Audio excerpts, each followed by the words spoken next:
begin the final segment, I just want to take this time to thank the people that would make this concert possible. So that would include the Barts Foundation, who've donated this very lovely space. I'd like to thank the film crew, who have helped bring this concert to you guys and make me sound and look so good. And I also like to thank City Music Foundation. They're doing a wonderful set of lunchtime concerts, probably every few weeks, so please go to their website and check out what other concerts are coming up. We're going to close with three.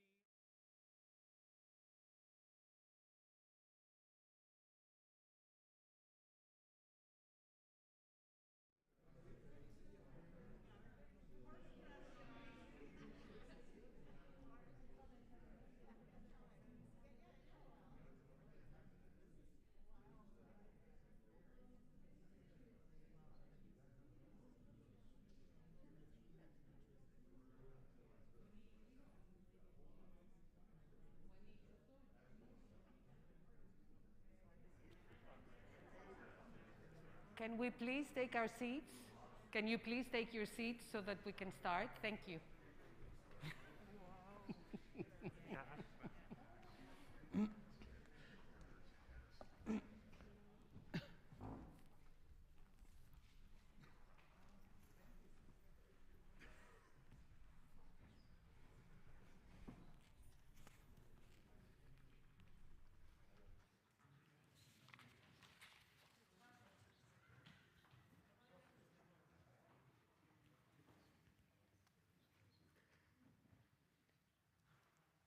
Hello, I'm Maria Georgopoulou. I'm the director of the Gennadios Library here at the American School of Classical Studies. And it is wonderful to be able to host this event in this strange world that we inhabit. This is a hybrid event or hybrid lecture. And it is a bit strange to start thinking and understanding the words that we're using.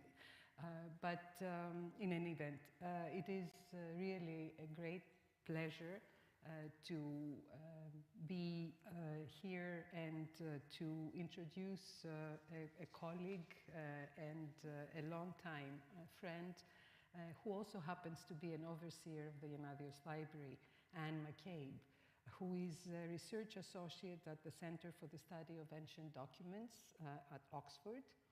She studied Byzantine history, Byzantine philology at Harvard and at the University of Oxford, where she wrote a doctorate on the manuscript transmission of the Greek texts on horses and horse medicine, known as the Hippiatrica.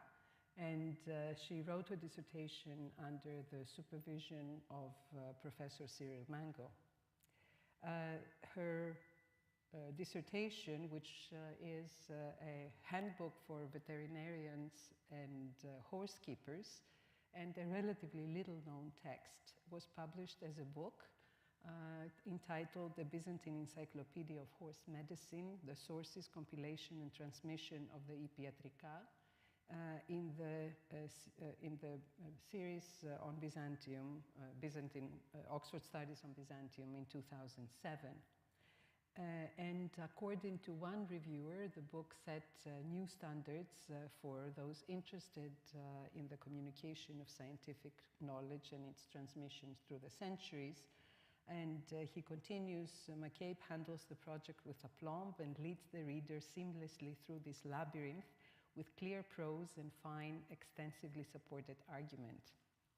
Along the way, she continually displays her depth of learning and love of her subject. In addition to her philological and historical detective work that includes forays into the materia medica and Byzantine pharmacology, Anne has worked also as an archaeologist. For over a decade at the Athenian Agora excavations, as well as at the Byzantine site of Androna, Alandarin in Syria. And she is currently completing a corpus of dated Byzantine inscriptions from Constantinople and its hinterland, begun by Cyril Mango and Ihor Shevchenko. For those of you who are not Byzantinists, these are giants in the field. And to continue their work is surely a very important feat that Anne has all the tools and the toolkit to bring it to completion. She has recently published a study of the Byzantine funerary inscriptions at the Festion, the Church of St. George in the Athenian Agora, and that was published in 2020. As I already mentioned, Anne, to us at the Gennadios Library, in addition to being a reader and to actually being a wonderful connoisseur of Byzantine manuscripts and rare books, she serves on the board of overseers. She has contributed to the enrichment of the library's collections with precious rare books that she has found on the market, and also some books that belonged originally in the collection of John Gennadios but had been sold.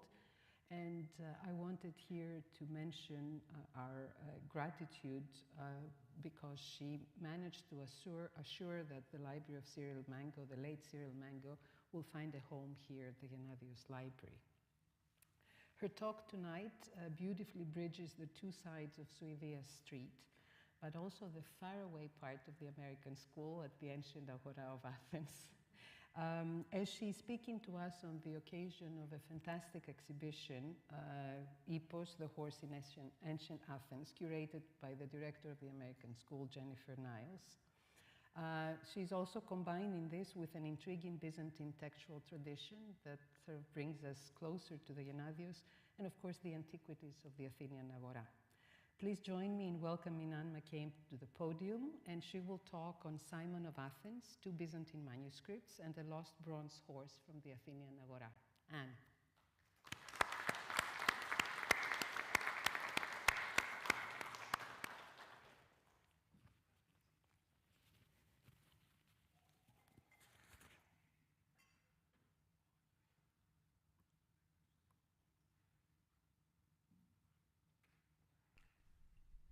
Can you hear me? So thank you, Maria, for the kind introduction, and thank you also to Jennifer for organizing this wonderful exhibition, which gives... Πιο δυνατά? Τώρα μ' ακούτε? Down to my height? Is that better? Is it?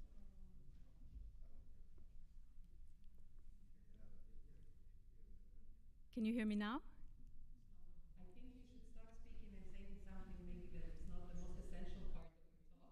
Okay. I think this sounds better. Okay, I don't have a very stentorian voice, so glad to have the mic. Anyway, thank you, Maria, for the kind introduction, and thank you also to Jennifer for organizing this wonderful exhibition, which gives us an excuse to talk about horses. Now, I don't need to remind this audience that horses figure prominently in early Greek writing, from the Linear B inventories to the Homeric epics and lyric poetry. But the first prose text devoted specifically to horses and horsemanship was written here in Athens in the 5th century BC by someone called Simon.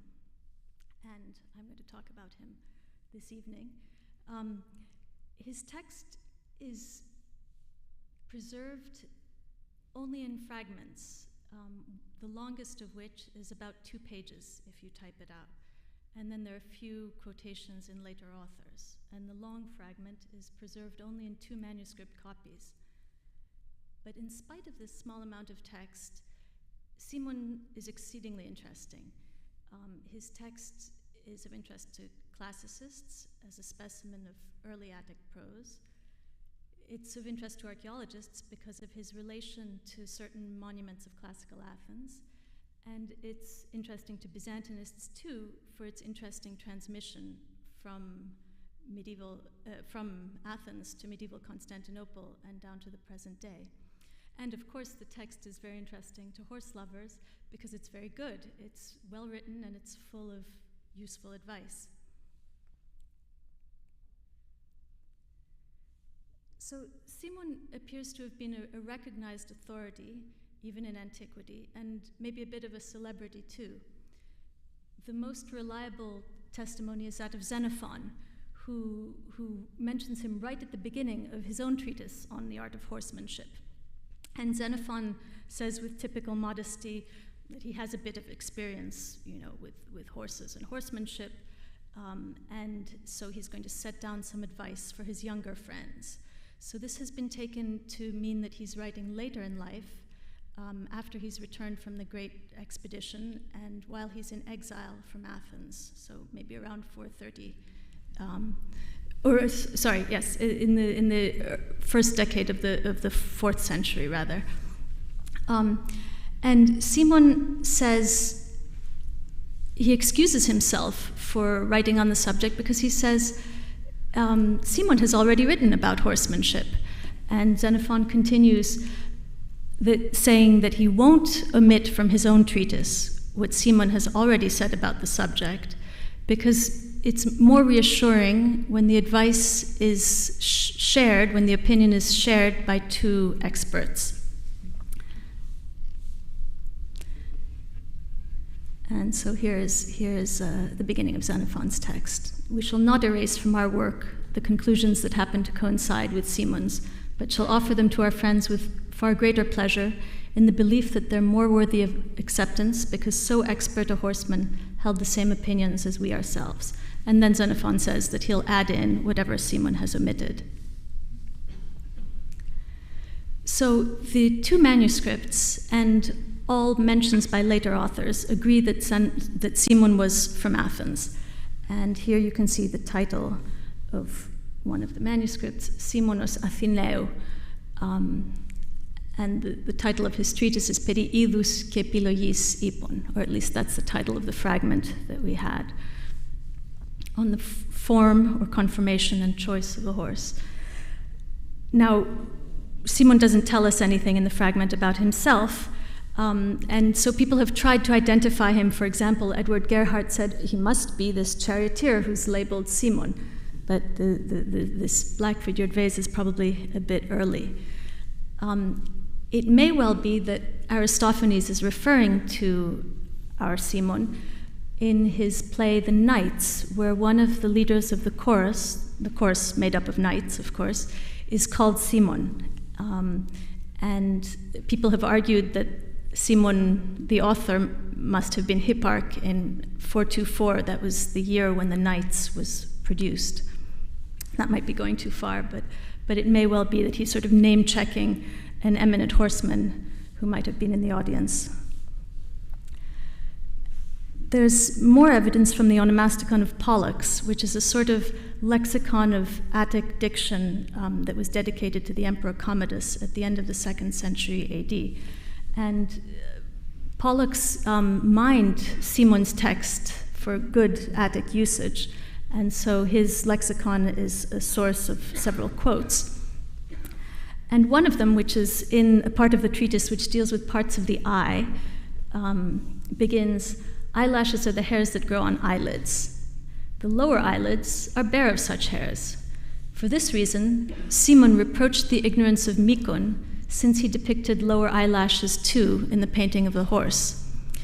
And so this gives us evidence that Simon may have been active in the middle of the 5th century BC, because Mikon was not just any painter, he was sort of the George Stubbs of classical Athens, and his works adorned the painted Stoa, along with those of Polykleitos, as well as other famous monuments in town, such as the Theseum and the Anakion. And Pausanias tells us that Mikon depicted the Argonauts in the Anakion, which was, of course, dedicated to the Dioscuri, who were patrons of horses, and that he had particularly concentrated his spoudae on a depiction of horses. And Elian also repeats the story. He says, well, it was either Mikon or Apelles, but he said that Mikon was particularly known for his skillful depictions of horses. So Simon was not just a tough critic of works of art, but he seems to have been a patron of art himself. Xenophon identifies him, and he speaks of Simon as as though he were already a classic and not a contemporary. He says, Simon was the one who set up that bronze horse near the City Eleusinion in Athens and recorded his own feats in relief on the pedestal, if that's what exetuposen means. Now there's the area of the City Eleusinion outside it's at the sort of southeast of the Agora, high up on the Pan-Athenaic Way on the slopes of the Acropolis. And why would the horse have been placed there? I mean, it's a prominent position, and horsemen would have ridden by during processions. Xenophon, in his treatise on the cavalry commander, says that it's good in processions for horsemen to make a tour of the Agora, paying homage to the gods at their shrines and statues. They start at the Herms, and they sort of make a tour, and when they're back at the Herms, Xenophon says they should gallop at high speed up to the Eleusinium. So you can imagine horsemen galloping up toward a statue that sort of marked the end of their exhibition. Now, Xenophon doesn't give us any indication of the size of the statue, so we don't know whether it would be sort of half-sized. I mean, maybe in this mid-5th century vase, Athena is very tall and the horse is normal-sized. But here's another horse being sculpted at sort of half-sized. And we can imagine a scene like this with the sculptor at work and maybe Simon sitting there criticizing everything that the sculptor did. And, again, we don't know whether it would be a smallish statue or something larger, more like the horses of San Marco. But we have to use our imagination. And then, of course, there's the question of the reliefs on the base. I mean, this is a bit later, but it happens to be in the exhibition next door. A nice base from the Agora. Of course, it would have been more interesting if Simon had his text carved on the statue base, but I'm sure the reliefs were attractive too. Pliny might be referring to the horse statue that Xenophon mentions when he says that the sculptor Demetrius made a statue of Simon as an equestrian, Simon being the first one to write on horsemanship. So he may have gotten the statues confused. Of course, there may have been a second statue that wasn't just a horse, that was Simon on a horse. Demetrius, the sculptor, was known for his realistic style, which Quintilian says Demetrius is blamed for carrying realism too far and is less concerned about the beauty than the truth of his work. And that's in the 1st century AD. And then in the 2nd century, Lucian of Samosata parodied Demetrius' sculptures and said that they were really ugly and they depicted people, warts and all, instead of in an idealized form. And of course, if indeed Simon commissioned Demetrius to make a sculpture, a realistic style might have appealed to him, since he was apparently so intolerant of lack of precision in depictions of horses. So the sculptor Demetrius is said to have hailed from the Athenian deme of Alopeki, and this statue base with the sculptor's signature has been identified as being a signature of Demetrius, a base of one of his sculptures, because it preserves not the name, but just part of the deme, alopekethen. Pekethen is all it says, and then it has epis and it was excavated not far from the City Eleusinion in 1945, and Ben Merritt, who published it, restored the name Demetrius as the sculptor's signature. And more recently, Kathy Kiesling has argued that this is, in fact, part of the base of Simon's dedication of the horse statue. And there is a cutting on the top surface, which seems to be original. The cutting is roughly in the shape of a hoof, not a very big one, not life-sized, but that might add to the argument. Of course, there are no traces of relief on the stone, which was reused as sidewalk paving. Anyway, others are more qualified to talk about bronze statues and relief statue bases than I am. So I'd like to turn to Simon's text, which, as I said, is preserved only in 2 manuscript copies. And they're both dated approximately to the 14th century on the basis of the style of the handwriting. This one is in Cambridge at Emmanuel College, and it's a very sort of frugally copied text. The first part is on palimpsest, reused parchment. The second section, in which Simon's text is contained, is on clean parchment. And this third section is paper. And it's all a copy of the veterinary compilation of the Hippiatrica.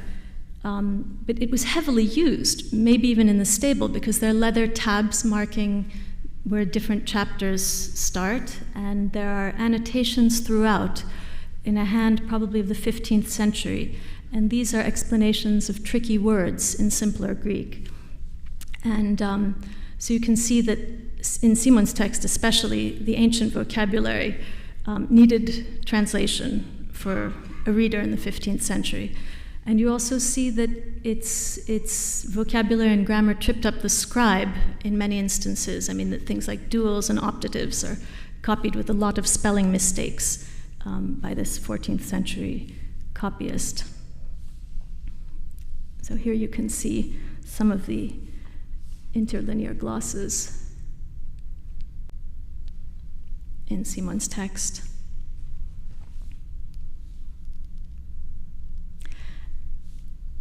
Oh, the manuscript, we don't know anything about how it got to Emmanuel College. I mean, it was probably a gift from a grateful alumnus. Most of the college's collection ended up there that way. But it was there by 1673 when it was collated against Isaac Casaubon's copy of the first edition of the first printed edition of the Hippiatrica. And it's named in those notes as Codex Emmanuelensis. And then there was also a full copy of the text made in the same year, 1673, and that's in the University Library in Cambridge.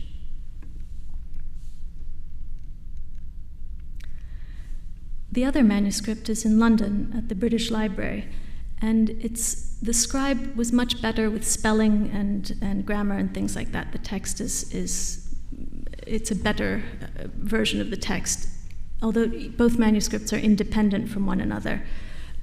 So they're both important in reconstituting Simon's words. This manuscript has a note, it's on paper, it's on Eastern paper, a bombicine with no watermarks. And it has a note of possession of a 16th century scribe, John Chalkeopoulos of Constantinople. But since he signs his name in Latin, he may have taken the book with him to the West after the fall of Constantinople. And we can trace the ownership of this manuscript from him to Italian cardinals and Dutch scholars, all the way down to Hans Sloane. And here's his statue from Sloane Square. And of course, he was the doctor and scientist and collector whose amazing collection formed the core of the British Museum. And Hans Sloane had acquired about 4,000 manuscripts, mainly of medical and scientific interest, which are now in the British Library. And so Simon's text and the Hippiatrica, in which it's copied, obviously fits in with those interests. Humphrey Wanley, who was Hans Sloane's librarian, made a very detailed inventory of the contents of this manuscript around 1700.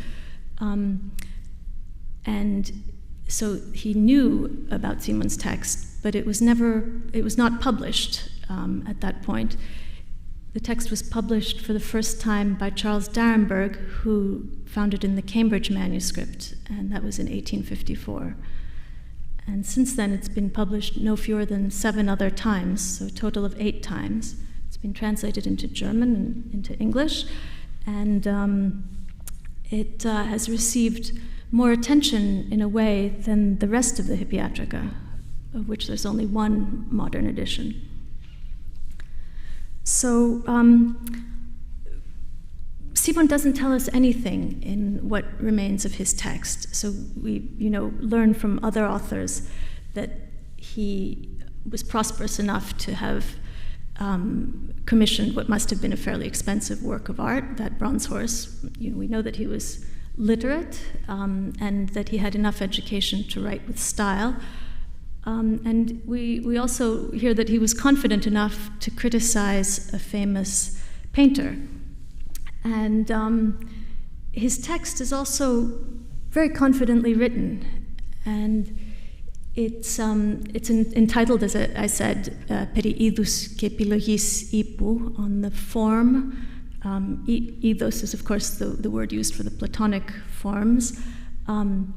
But in this case, it's really conformation, the physique of the horse. And he sort of tells you how not to be cheated when you're buying a horse. And he uses the formula doke moi, it seems best to me. He uses lots of third-person imperatives and not many conjunctions at all, so it's a very no-nonsense text. And he begins each section with sort of pithy phrases which sound almost proverbial.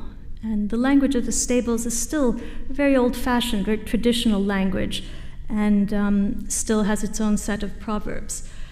So Simon begins, he says, the first lesson when it comes to the conformation of a horse is learn where the horse comes from. And he recommends horses from Thessaly.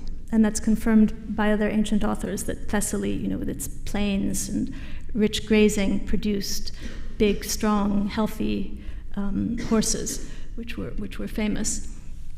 The next, he says, he talks about the size of the horse. He says there are three categories: large, small, and good-sized. Then he says, I'm not going to try and tell you which is the best color. It doesn't matter. But it's good, he says, if the mane is just one color, so it's not kind of stripy like a donkey mane, and it should be flowing. And then he says a horse should be short on top, long on the bottom. So its barrel or its trunk should be compact, whereas there should be plenty of distance between the fore and hind legs. He says that way they're more sure-footed. And then he says a good hoof is an asset to a horse, and we still say, no foot, no horse. So I'd like to go back to this discussion of size. He says, there are three terms: mega, mikron, eumegethys, so large, small, and good-sized. And then he says, or if you like, symmetron, and that's an interesting word. Well-proportioned. And he says, kratiston then pandizo is συμμετρία. In every animal, good proportion is best. And this is a word that was used by the sculptor Polykleitos in his treatise on proportion, which he called kanon. And the treatise is lost, but here's the manuscript. And let's see, there's the word συμμετρία. That's the London manuscript. So Polykleitos' text is lost, but it's quoted by Galen, who says that Polykleitos begins from the fingers and toes, and he compares the proportions of every part of the human body. And Galen uses the term συμμετρία. He reminds us that Polykleitos also produced a bronze statue created in accordance with the precepts that he outlined in the treatise on proportion, and that this statue was called kanon, like the treatise.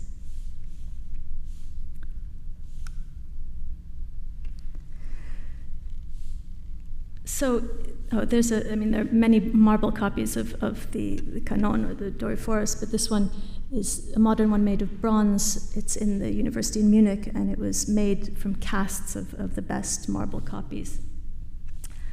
So, Ernst Curtius, in his History of the City of Athens, suggested, without any explanation, that Simon's horse was a perfect specimen along the lines of Polykleitos' kanon. And he doesn't explain how he came to these conclusions, but I think if you look at Simon's text and his use of this keyword συμμετρία, that it's a guess that that maybe should be taken a little seriously. It shouldn't be immediately discarded. So we'll try and imagine the bronze horse there on its sculpted base. So after his discussion of generalities, color, size, and place of origin, Simon turns to point-by-point discussion of the horse's anatomy. And this book is a classic work on the conformation of the horse. It runs to about 700 pages. Simon covers the same ground in 2 pages, but he does a pretty good job. Now, Simon starts with the hoof, and here's a picture of Stella visiting the premises here with Maria and Jennifer on board.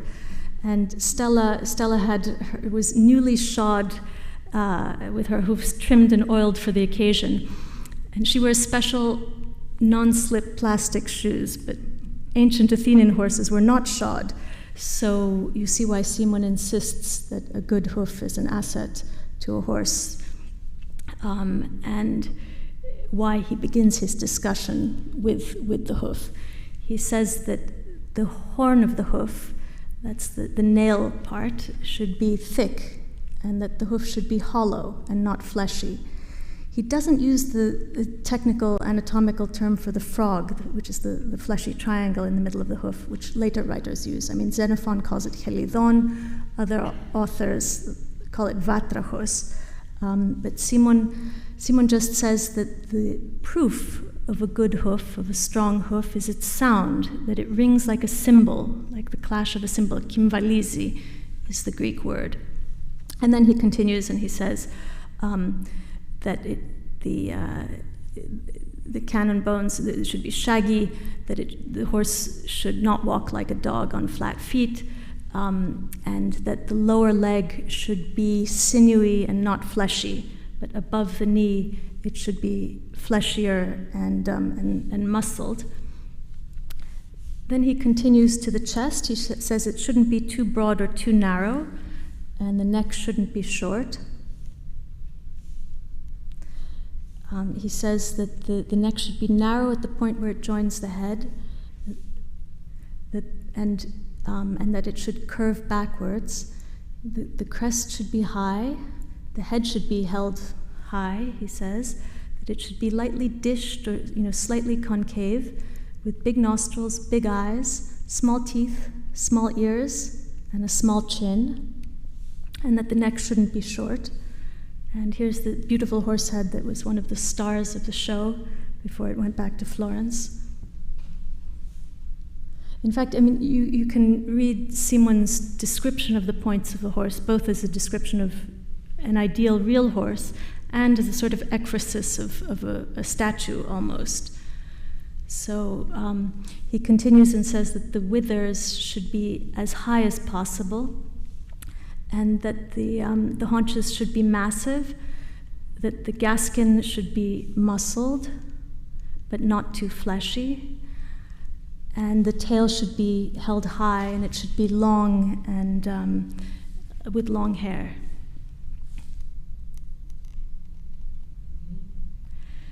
And then he says, so much for the points of the horse.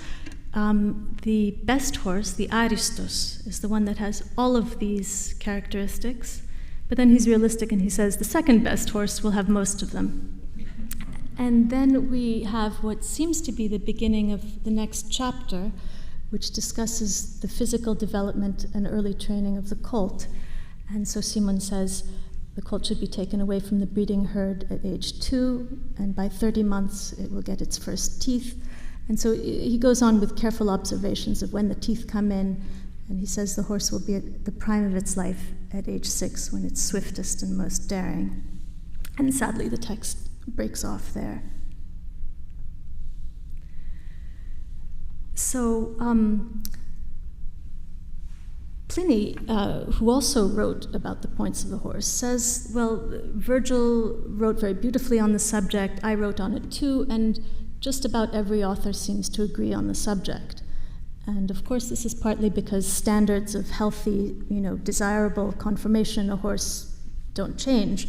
But it's also because the texts are dependent on one another. And in fact, if you put them side by side, as Eugen Oder did a long time ago, beginning with Simon and then continuing with Xenophon, Varro, Columella, the Roman agricultural writers, the Geoponica, or Greek Farmer's Almanac, and then Palladius, another Roman agricultural writer, and then the poets, Virgil, Nemesius, Oppian, and so on, you see that they all agree, and in fact they use pretty much the same terminology as Simon.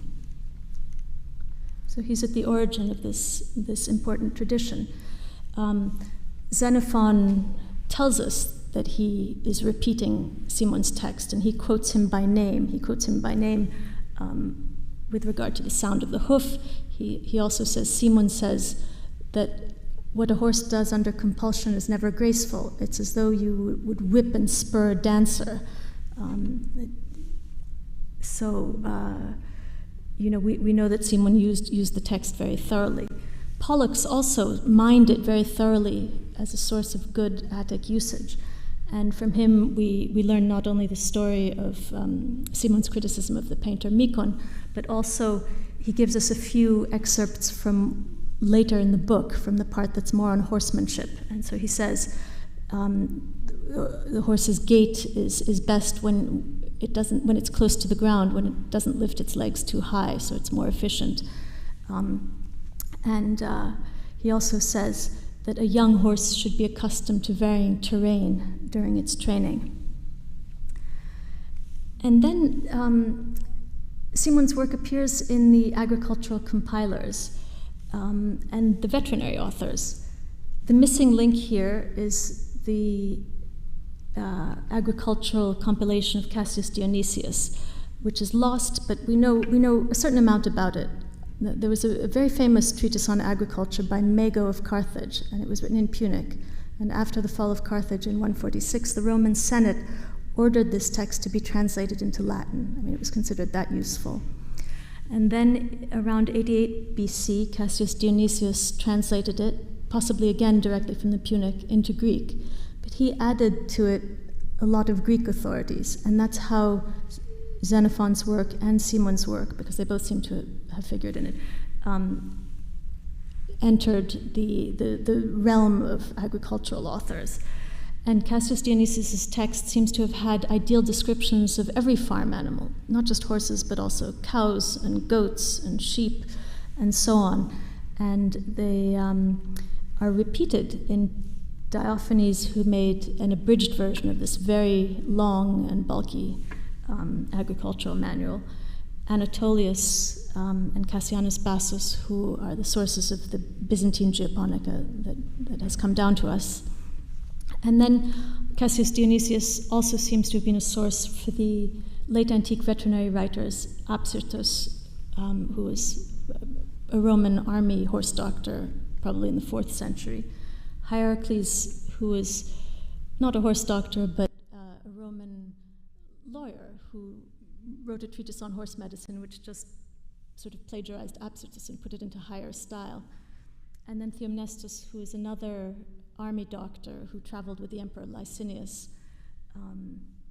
in the early 4th century. And here, for example, you can see, Simon uses this word kymbalidzi. Xenophon repeats and says that the strong hoof, osper kymbalon psophi, it sounds like a cymbal. And here Theomnestus in the 4th century AD says, kymbalodi tinatonichon tes estises ton akuondon parechi. So it's much more wordy, but he says the good hoof gives off the sound of a cymbal to the senses of the listeners.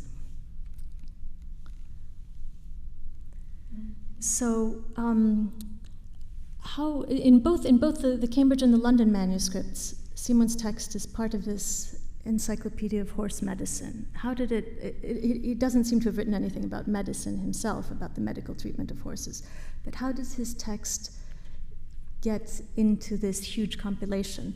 I mean, the Hippiatrica is sort of cut and pasted from the works of 7 authors, 7 veterinary authors.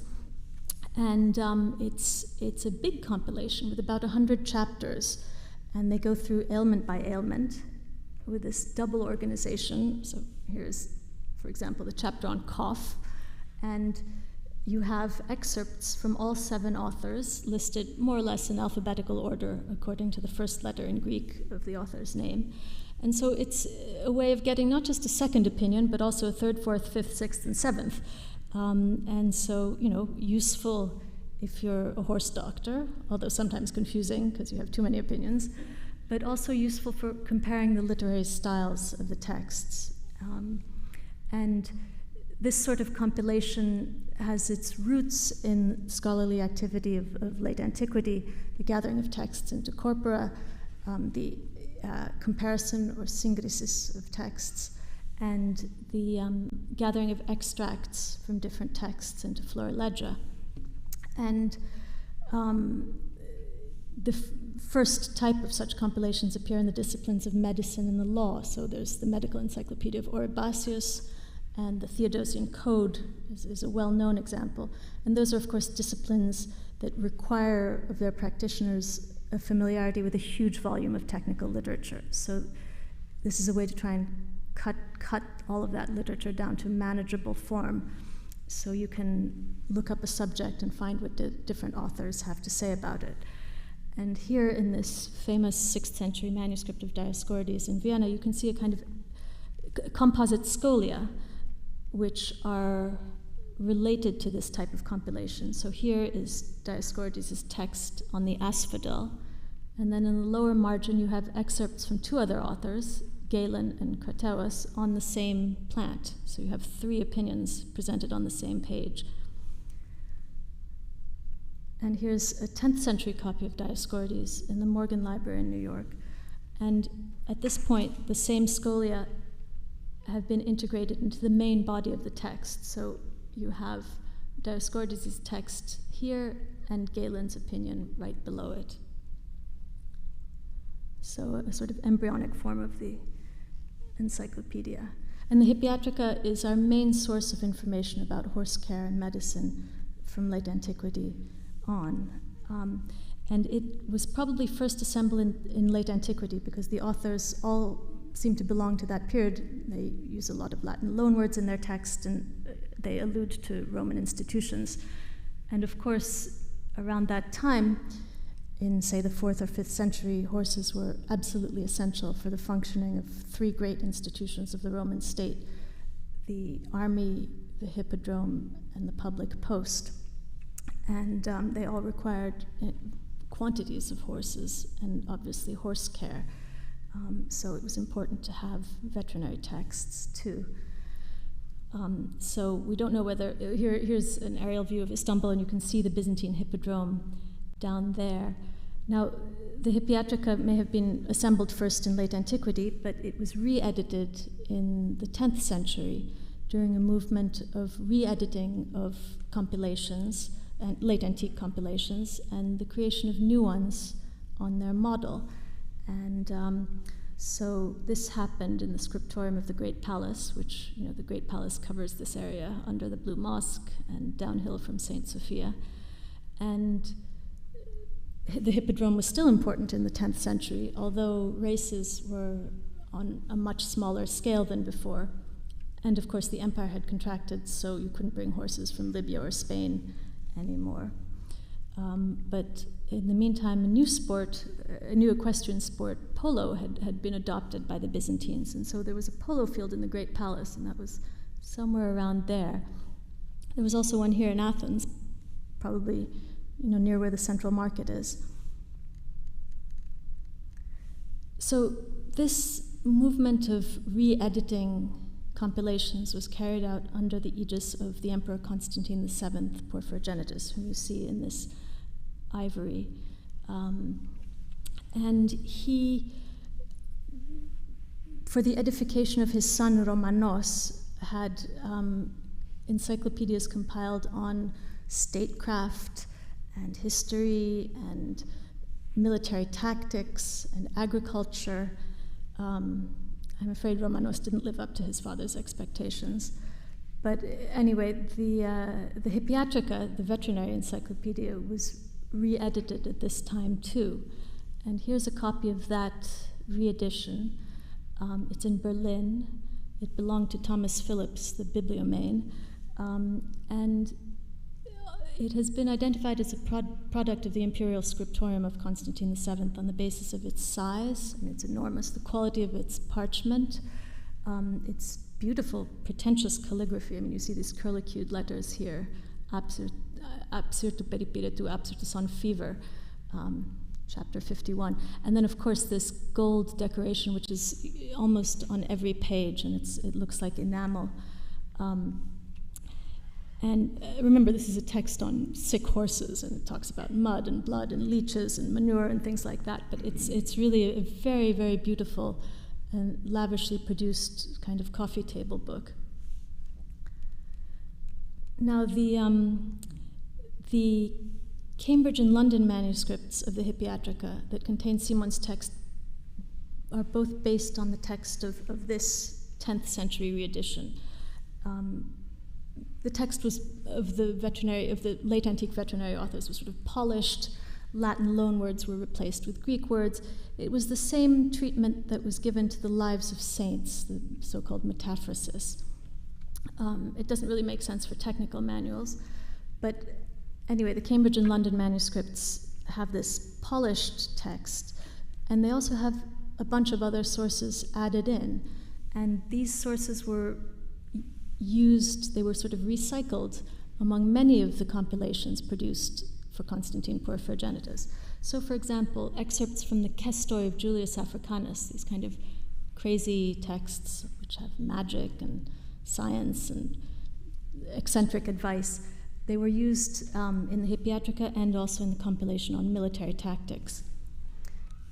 This list of horse breeds, going, by place of origin: Armenians, Arabs, Thessalians, Cappadocians, Libyans, Sicilians, and so on.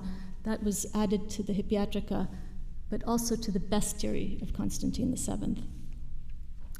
Then the medical compilation of Theophanes Chrysovalandis, which was produced in the 10th century, using extracts from ancient physicians, was also recycled, and excerpts from that medieval medical manual were added to the Hippiatrica and appear in the Cambridge and London manuscripts. So there seems to have been a lot of recycling of, cut and pasted scraps of paper or parchment in the imperial scriptorium. And then, of course, there's the Suda, and all of the excerpts relating to the Hippiatrica and to Simon in the Suda seem to refer to this 10th century recension, and they're very sloppily compiled indeed. Simon is mixed up with the statesman Kimon, because they're both Athenian, and so Kimon is said to have written a marvelous book on looking at horses. And then where Simon is mentioned under his own name, he's credited with a discussion of veins, which actually comes from another author, but it appears in the Cambridge and London manuscripts close to his text. So you think the compilers of the Suda really could have used a good word processor.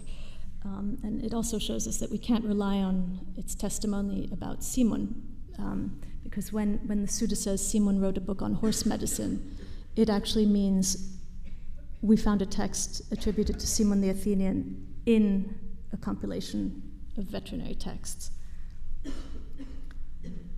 So these Cambridge and London manuscripts have not only the earliest text that was added to the Hippiatrica, that's Simon's, but they also have the latest text, which gives us a date for when this recension of the Hippiatrica was produced. And that is a pair of recipes attributed to the patriarch Theophylact. And there you can see his name up there. It says Theophylactu Patriarchu. And he was an interesting character, son of the usurper Romanos Lekapinos. He was raised to the patriarchal throne at age 16, and he was notorious for his hippomania. Byzantine historians say that Theophylact left Saint Sophia in the middle of the liturgy to attend to his favorite mare who was giving birth. And here in this Madrid manuscript of the historian Skilitzis, you can see the patriarch, the mare, and the newborn foal. So a remedy attributed to him appears, or two remedies rather, appear in the Cambridge and London manuscripts. And so we can tell that Simon's text entered the Hippiatric compilation, was tacked onto it in the 10th century in the context of the imperial scriptorium, when all of these interesting ancient scraps were being used and recycled between new compilations. And it may have been just, one leaf of parchment, 2 sides of a page. I wish there had been more. It may be that the 10th century poet John Geometres was reading the text because his little poem on horses also begins with a hoof, and it uses some of the same terminology that Simon uses. So he talks about the hollow hoof, the thick horn of the hoof, the resounding hoof, and so on. And then the small chin, for example. And so it may be that he had had a look at Simon's text before composing his own work. Then there's another poem on the same subject, on the points of the horse, that is preserved in 3 manuscripts of the 14th, 15th, and 16th centuries. And it is actually attributed to Simon, along with Xenophon and Apsyrtus, who is the most famous of the late antique horse doctors. And of course, this attribution is nonsense, but it shows that Simon's reputation persisted. I mean, he and Xenophon probably would have fainted if they saw this poem with its vernacular vocabulary for the anatomy of the horse and its stress-based dodecasyllabic verse. But they might have admitted that the advice it gives is pretty good, and that it's based on their own texts. It's part of the same tradition. So much for the Byzantine period. What happened next? I mean, after the fall of Constantinople, Greek scholars went to the west and brought books with them. And here's Janus Lascaris. He owned the earliest manuscript of the Hippiatrica and annotated it from beginning to end. He's there with Pope Leo X, who was Cosimo de' Medici. And Lascaris went on missions into Ottoman territory to buy books on behalf of Lorenzo de' Medici, who was his great patron. And he kept very careful lists of the books that he purchased. And so we know that in Corfu in 1491, he bought a medical book that also contained the Tactica of Leo. And here's the book. It's the Hippiatrica and the Tactica together in a single volume. It's still in Florence, still with a chain attached. And it has a list of all the authors selected out. And Lascaris was very keen on advertising how many Greek authors he had brought to Italy, and he made lists of those too. And so here we see all the veterinary authors. This manuscript doesn't have Simon in it. Lascaris would have been thrilled to have a classical text, but he made a big deal over these Greek veterinary authors. And Lascaris was also instrumental in having the Hippiatrica not only copied in Greek by his students, but also translated into Italian and eventually into Latin for its first publication, which was dedicated to the French king Francis I, whom Lascaris met on a battlefield as an envoy from Pope Leo X. So Lascaris probably gave him a copy of the Hippiatrica, and it was translated by the king's personal physician, Jean Ruel, and here's a little epigram by Lascaris on Ruel, the translator. But Lascaris, he was not only keen on bringing Greek authors to Italy, but he was also keen on currying favor with his patron Lorenzo de' Medici, and Lorenzo was crazy about horses. So Lascaris not only bought him a manuscript of the Greek Encyclopedia of Horse Medicine, but he also got him 2 copies of Xenophon. And here's a letter from Lorenzo to his chief groom, and it talks about a racehorse who has swollen knees and maybe shouldn't be raced because he might get hurt even more. And Poliziano, the humanist, also wrote a poem about Lorenzo's horse craziness. And of course, Lorenzo owned this beautiful head, which was featured in the exhibition, which like the fragment of Simon in the Hippiatrica, was a sort of antiquarian treasure. And so I hope that you agree that Simon's text is interesting, not just for the history of Greek and for the history of horsemanship, but also in the history of art. And I hope that you'll go and read it. I'd like to end, coming from Florence back to Athens, the heir to all this great tradition, starting with Simon and continuing with Xenophon and the veterinary authors and agricultural authors and so on, is George Stavridis, who has the last horse in downtown Athens. And I urge you to go and take a ride in the carriage by the Acropolis. Thank you very much.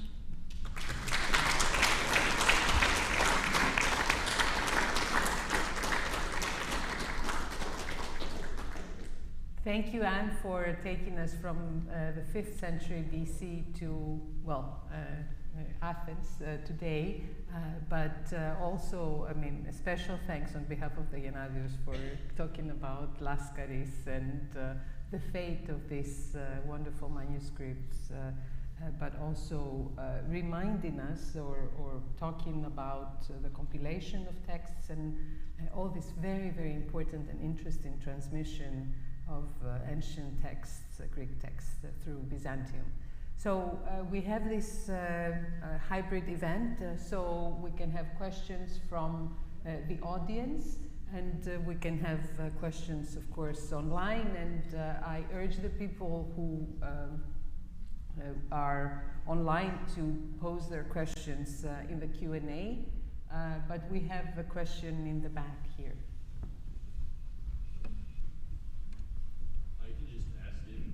That's okay. No, I think it's important that people actually who are online can listen to you. Thank you, Dr. McCabe, for this interesting talk. In your research on the recension and reception of Simon's text, does anyone polemically cite Simon and disagree with him? No, not that I know of. Everyone seems to agree that his advice is good. I mean, we only have a very small fragment of the text, and of course, a lot of the later mentions are indirect through the agricultural compilations, but nothing critical.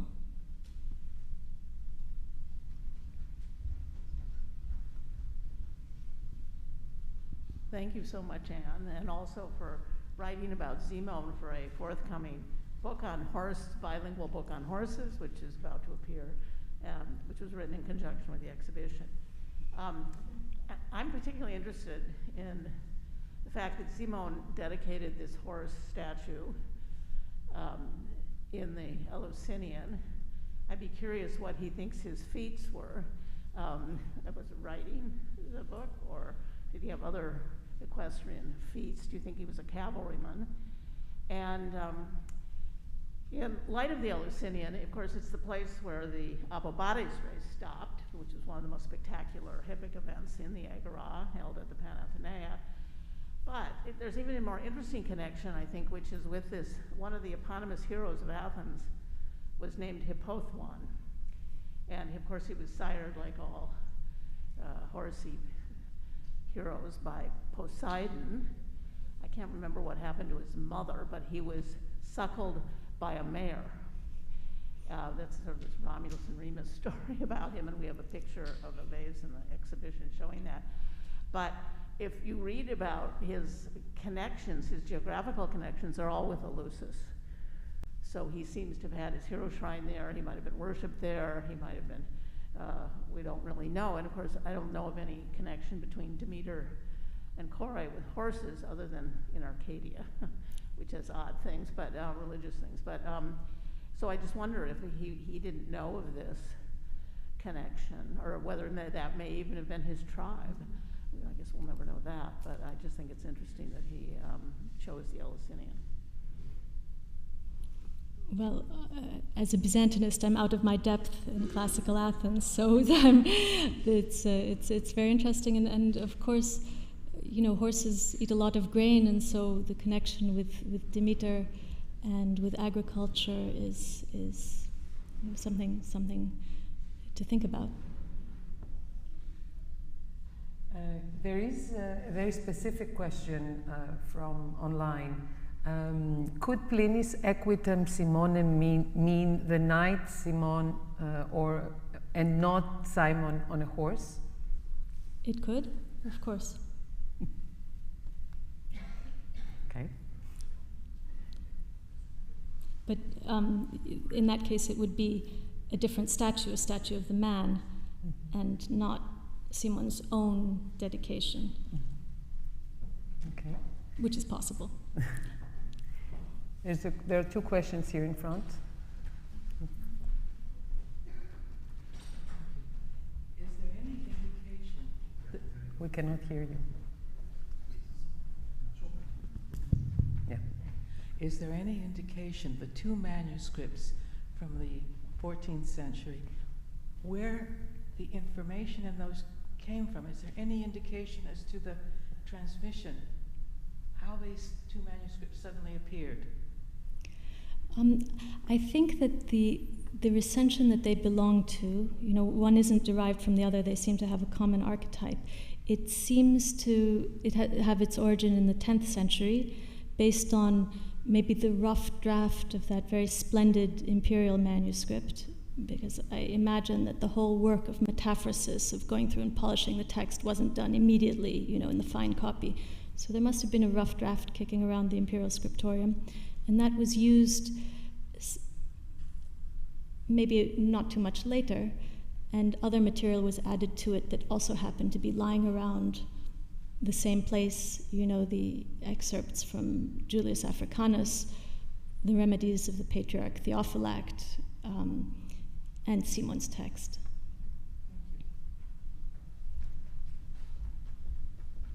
Kosti, did you have a question?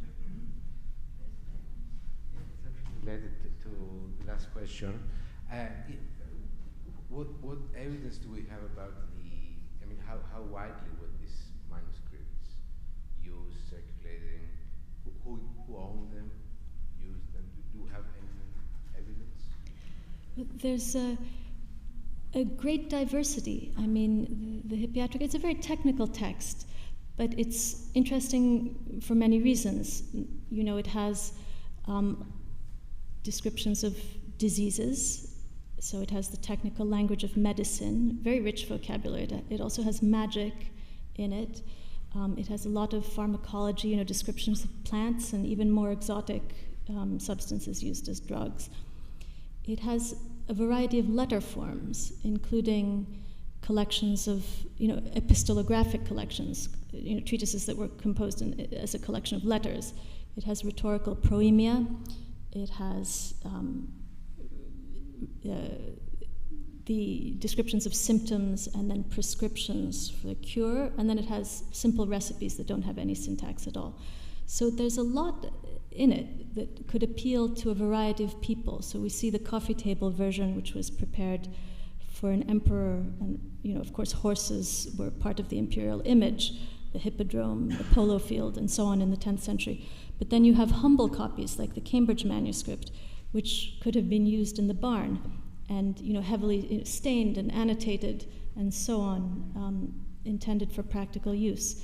And there are more than 20 copies of the Hippiatrica, and they're very, very diverse in nature. Some were annotated by classical scholars like Lascaris, and some were used by vets. So yeah, all sorts of information.